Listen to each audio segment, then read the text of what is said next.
家长会是为了增进学校甲家长之间的沟通所成立，而家长联合会更是肩负着各友会甲政府机关沟通的责任。正义家言，立新公益有着侠女称号李梦晴，这次就受到会员的推荐，接任到台南市家长联合会第12届理事长的职务。李梦晴希望会当做好家长甲政府沟通的桥梁，为学生谋福利。未来我希望能够我们家长会联合会家长团体能够结合学校以及官方，能够做一个互相的连结，给孩子们一个更美好的学习环境与教育的空间。高家等的这天，联合会特别办理理干事进场秀，各级干部由举手带领一进场，就参像是明星咧行星光大道同款，非常的趣味。市长王伟特也特别到场，亲自为联合会干部颁证动算证书。让我们邀请李梦晴理事长。看到了李梦晴真的动算了，那可以说代表了我们台南市家长会联合会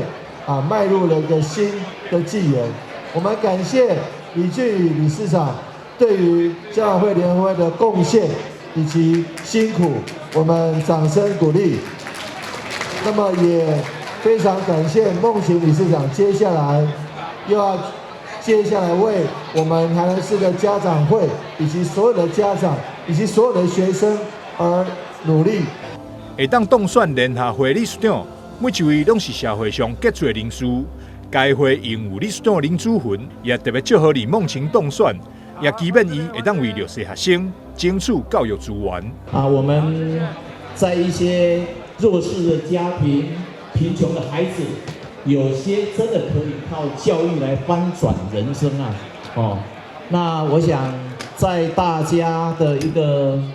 支持协助我们台南市的教育环境，那我想应该